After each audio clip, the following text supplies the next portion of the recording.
O Senhor esteja convosco. Proclamação do Evangelho de Nosso Senhor Jesus Cristo, segundo São Mateus.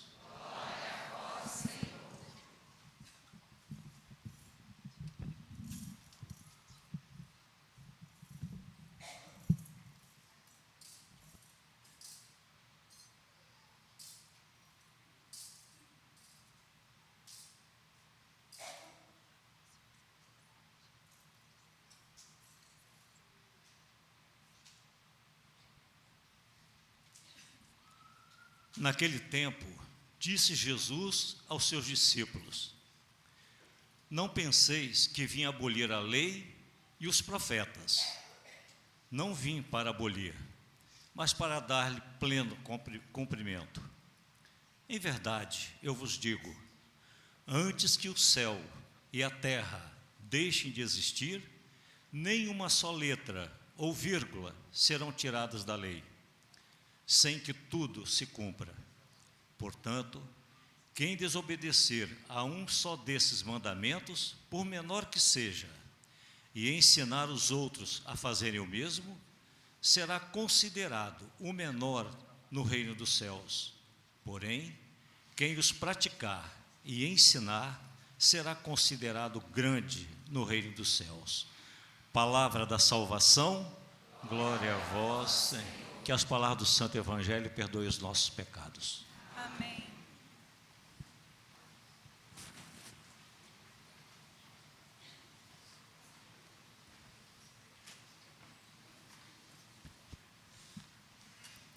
Prezado diácono Sr. João, seminaristas aqui presentes, povo de Deus, você que nos acompanha pelas redes sociais, estamos aqui na comunidade de Santo Antônio, pertencente à paróquia Nossa Senhora do Perpétuo Socorro, aqui na Praia da Costa. O reino de Deus, mais uma vez, nos fala e exorta sobre ele, e a referência a esse ser, pertence desse reino, os critérios não são os mesmos deste mundo. Os grandes deste mundo são aqueles que são poderosos, são ricos, influentes, e assim por diante, sempre no âmbito material.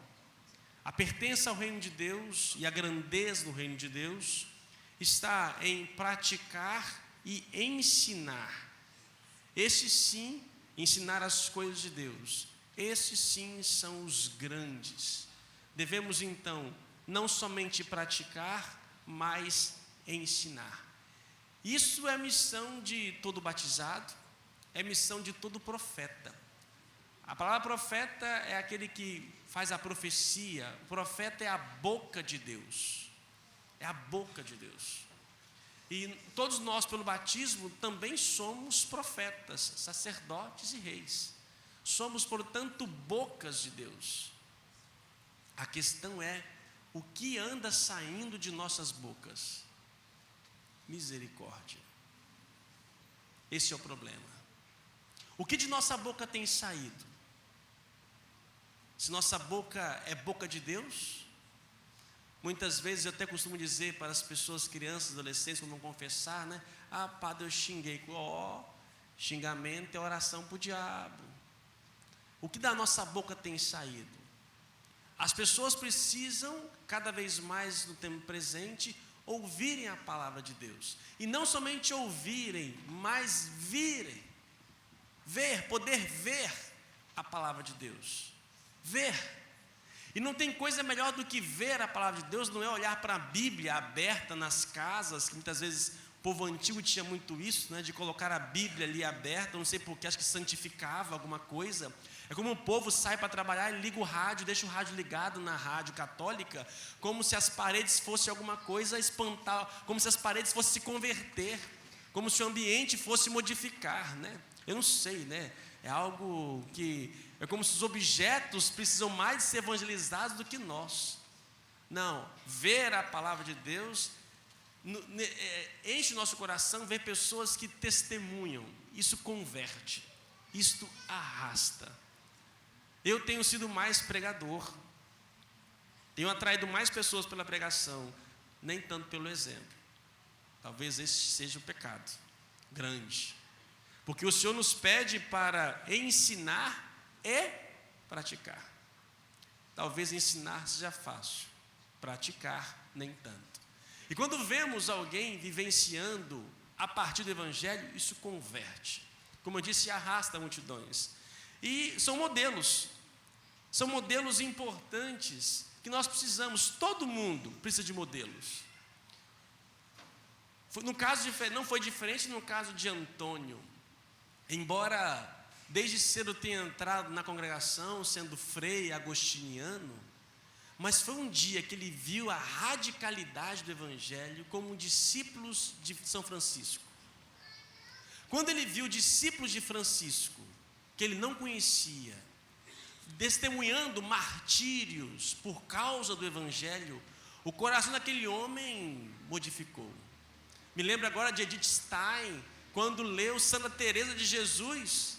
Ela, com todo o conhecimento filosófico, ela se dobra diante daquela mulher, Santa Teresa. Os modelos são importantíssimos. Todos os santos que nos precederam tiveram referências, lógico, nascidos da palavra de Deus, mas que chegam também a pessoas.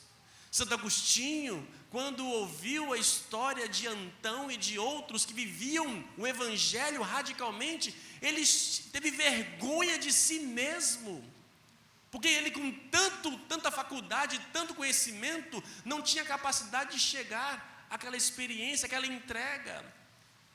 Antônio, quando viu aqueles jovens dando a vida por causa de Jesus Cristo, ele se encantou.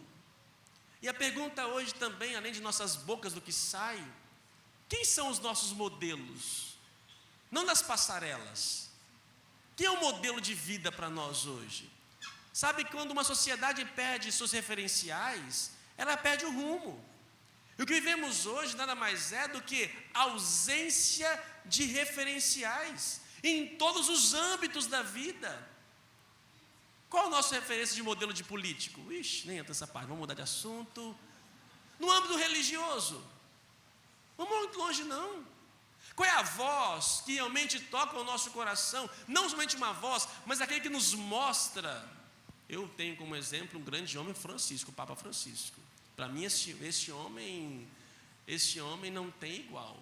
Ele não só prega, que a pregação dele é simples, profunda, mas é aquilo que ele vive. E nós, religiosos, podemos cair muito bem no risco de sermos exímios pregadores, mas a vivência nossa e tem sido cada vez mais longe da realidade. Quais são os nossos modelos? Quais os jovens hoje têm de modelos? A juventude, a adolescência, os casais. Gente, essas referências são importantes demais. Os nossos heróis morreram de overdose, já dizia Cazuza, né? E os nossos heróis estão morrendo de quê? Será que é por causa do Evangelho, da vivência do Evangelho? Quem tem sido os nossos modelos? E foi nessa vivência então, de ver o Evangelho vivo, que Antônio então, era Fernando, né? Ele era Fernando, e depois fez uma experiência religiosa por ver, e é de São Francisco de Assis, que eu sempre dizia que é de Santa Teresa de Calcutá, é de São Francisco de Assis, a frase que, olha que você pode ser o único evangelho vivo que alguém pode ler. As pessoas têm carência de ler e ver o evangelho através de nós. Desde cuidar da natureza, jogar lixo no chão, na agonia ver isso. Não sei você, mas quando eu vou chupar uma bala ou qualquer outra coisa, não tem um lugar, eu ponho no bolso. É muito comum ver as pessoas jogando assim nas janelas dos carros, dos ônibus, jogando para fora. Isso é uma vergonha. E aí tem um tercinho pendurado quando no painel do carro, ou um adesivo colocado no... É uma vergonha. A falta de testemunho que tem sido motivo de as pessoas desistirem da vida. Gandhi já dizia: se os cristãos vivessem aquilo que pregam, eu me tornaria cristão. Exemplos.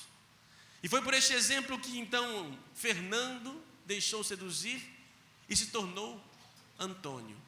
Os seus frades agostinianos não aceitaram muito bem não, viu?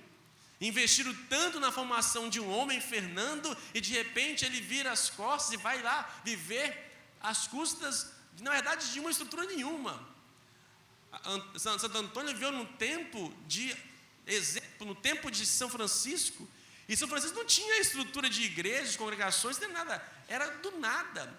Ele renuncia à estrutura já existente dos agostinianos para começar uma experiência do básico, do nada, junto com os franciscanos. E ali realmente começa a sua experiência.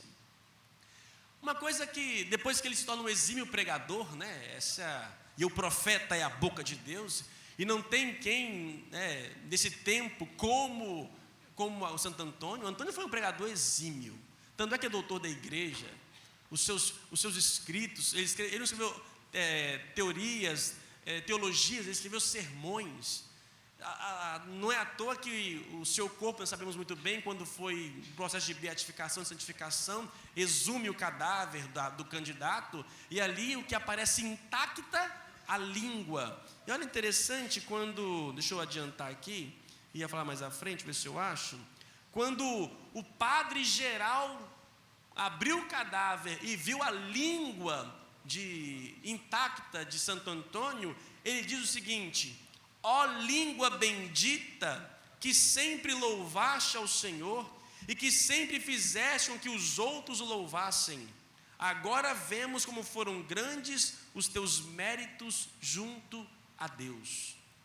A língua de Santo Antônio, que é possível ser vista há 800 anos intacta, um músculo ali podendo ser contemplado. Isso é a confirmação de que Deus falava através deste homem. E um dia, a famosa cena, quando os hereges da cidadezinha, quando não quiseram o escutar, e ele cheio da vontade de anunciar, foi quando ele então se dirige aos peixes, E olha que bonito o texto. Olha o sermão que ele disse aos peixes. Vendo isso, então, Antônio começou a pregar nestes termos: meus irmãos peixes, deveis agradecer muito a vosso Criador, na medida que vos é possível, pois ele vos deu tão nobre elemento como vossa habitação. Deu-vos também águas doces e salgadas, e muitos refúgios para escapar das tempestades. Deu-vos também um elemento claro e transparente, e um alimento pelo qual podeis viver. Deus, o vosso Criador, cortês e benigno, quando vos criou, deu-vos o mandamento de crescer e multiplicar-vos, e deu-vos a sua bênção. Depois, quando veio o dilúvio geral, morrendo todos os outros animais, Deus preservou só a vós, sem danos. A seguir, deu-vos as barbatanas, para que possais correr para onde vos aprouver.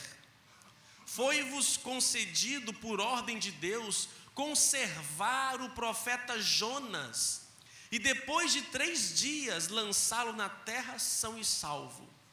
Vós oferecestes a moeda a nosso Senhor Jesus Cristo, que como um pobre não tinha com que pagar. Fostes o alimento do eterno Rei Jesus Cristo antes da ressurreição, e depois por singular mistério. Diante dessas palavras, os peixes começaram a abrir a boca,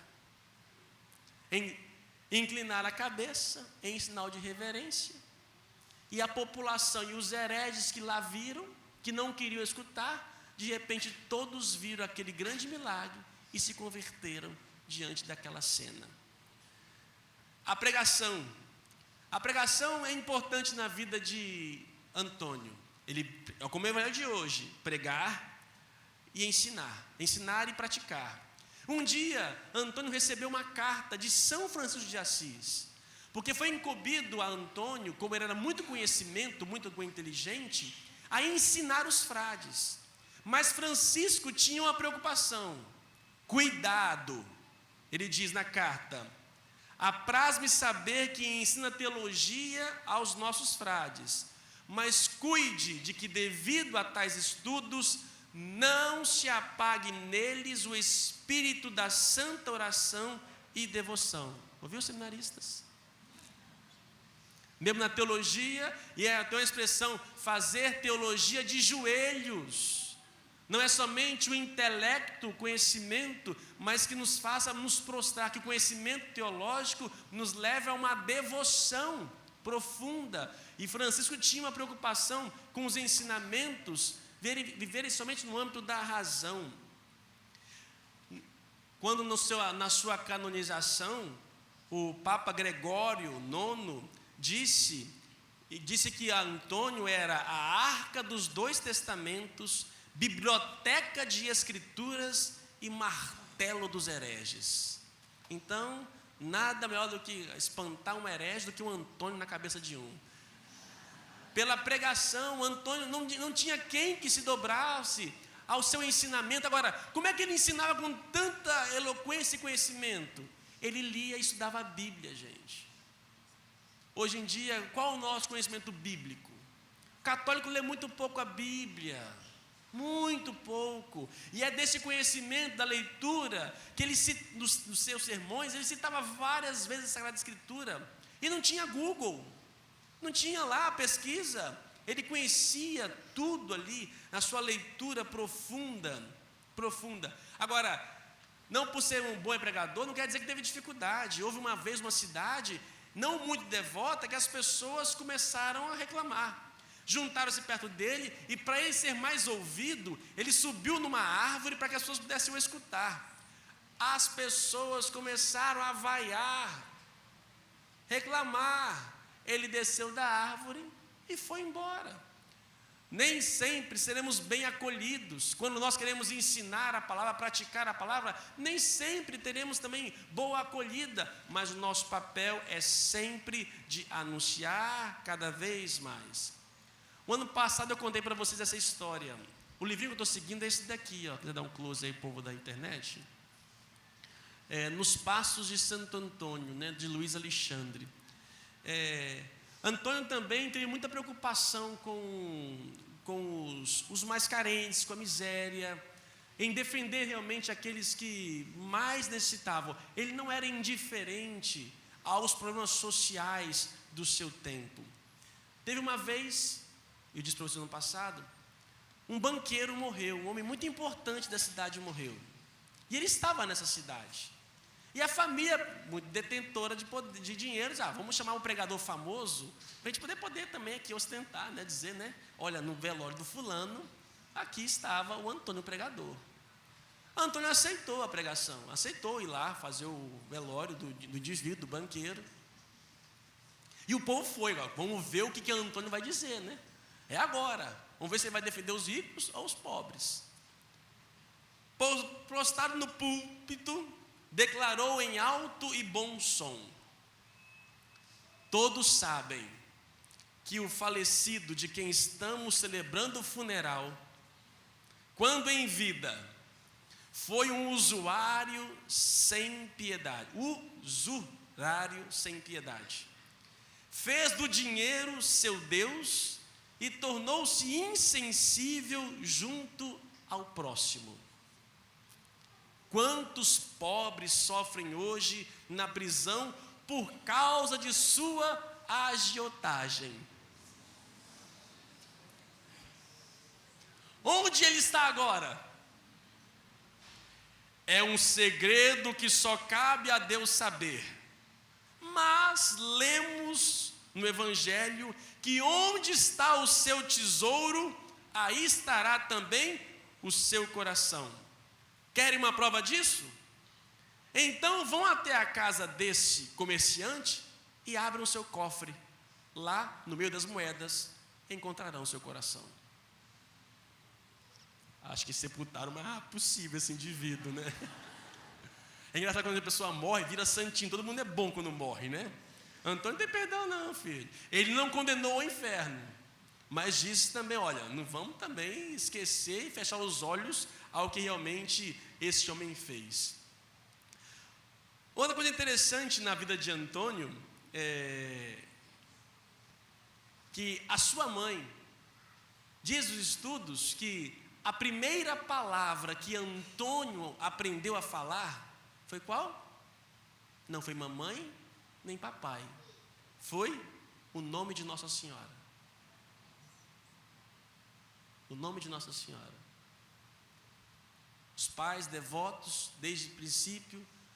É importante, né, que na família, nenhuma catequese é mais importante, eficaz e permanente do que aquela que se ensina na própria casa. Nenhuma é mais eficiente e eficaz como aquela que se é ensinada dentro da própria casa. Antônio ensinava também que algo mais importante que tínhamos era o tempo. O tempo. Mas eu queria terminar um pouco essa história de Antônio, para não me alongar demais. Eu não conhecia essa história, aprendi hoje. Achei tão bonitinha. Olha só, vou aprender isso comigo. Antes disso, falar de Maria. Olha o que Antônio, já adulto, já que aprendeu, a primeira coisa que aprendeu a falar foi o nome de Nossa Senhora. Olha o que ele escreveu sobre Maria. Maria é como a estrela da manhã, que surge das sombras das nuvens. Resplandeceu no curso de sua vida, como resplandece a lua na plenitude de sua luz. Tal como o sol, ela emite fúlgidos raios. É como o arco-íris, sinal de pacificação entre Deus e o homem. É como o botão de rosa que abre a corola em pleno inverno. Como o lírio que cresce à beira do riacho. Como incenso que desprende suavíssimo perfume. Maria é um cálice de ouro, cravejado de pedras preciosas. Uma oliveira que nunca perde as folhas. Um cipreste que se eleva sobre todas as árvores da floresta. E lembramos que Antônio é de 1200, século XIII, né? Século XIII. Mas uma coisa que me chamou a atenção foi a oração, a intimidade. Ele gostava muito dos salmos. Ele lia muitos os salmos, a Bíblia e os salmos, e fazia muitas anotações. Um dia, um noviço não resistiu à tentação e roubou o livro de Santo Antônio. E foi embora do convento. O que Antônio fez? Antônio se deu volta do livro e imediatamente colocou-se em oração. E qual foi a oração de Antônio? Que o demônio aparecesse diante do fugitivo. O demônio apareceu diante dele, o bichinho ficou com medo, voltou correndo, pedindo desculpas a Antônio e devolveu o livro. Eu vou fazer essa oração de vez em quando também. Pedir que o demônio apareça em alguns lugares aí para poder ver se toca no coração. Deus, permita que o demônio vá visitar o fulano lá, vai lá, fazer assim. Lógico, ele com profunda intimidade, né? Achei muito legal essa história. Também fala da bilocação de Antônio. Bilocação é estar em dois lugares ao mesmo tempo. Um dia estava ele junto com os monges, e quando estava lá no coro, ele lembrou que deveria estar em outro lugar, que era somente ele podia fazer. Diz a história que ele então, no coro dos monges, ele se abaixou, inclinou o capuz, né? Que? Capuz, né? Inclinou, como se estivesse ali orando, ninguém o viu, e deu-se notícia que ele estava no outro lugar, fazendo o que tinha que ser feito. É o que nós chamamos de bilocação. Em alguns santos é contado essa história, essa proeza. Uma vez um jovem foi procurá-lo para ouvir, depois de ouvir o seu sermão, um jovem foi procurá-lo. E estava completamente arrependido da vida transcorrida no pecado. Foi se confessar, mas não estava comovido. Mas estava tão comovido que nenhuma palavra conseguia sair da boca dele. Então, Santo Antônio pediu que ele escrevesse. Escreve, filho, escreve seus pecados. E ele começou a escrever numa folha. Me dá, filho. E aí sim, quando o jovem deu para o Antônio, a folha estava em branco. Sinal de que o perdão havia sido dado. Não sabia também algo disso, que uma vez ele pregou para o Papa e os cardeais também do seu tempo, devido à famosa pregação. Assim, meus irmãos, Quero terminar com essa frase de Jesus: quem os praticar e ensinar será considerado grande no reino dos céus. Para que possamos ensinar, devemos conhecer, e conhecendo, viver. E é assim que nós iremos transformar o nosso mundo. Precisamos de pessoas que vivam o Evangelho. E como diz o Papa Francisco, a alegria do Evangelho, o perfume do Evangelho, não simplesmente as suas regras com cara de azeda, como diz o Papa, de vinagre, como diz o Papa Francisco, mas com um aroma feliz, que possamos exprimir cada vez mais a alegria de sermos cristãos. Ser cristão não é um peso, viver a comunidade não é um fardo, pelo contrário, devemos demonstrar a alegria, e assim outros tantos irão se converter. Louvado seja o nosso Senhor Jesus Cristo. Santo Antônio de Pádua, rogai por nós.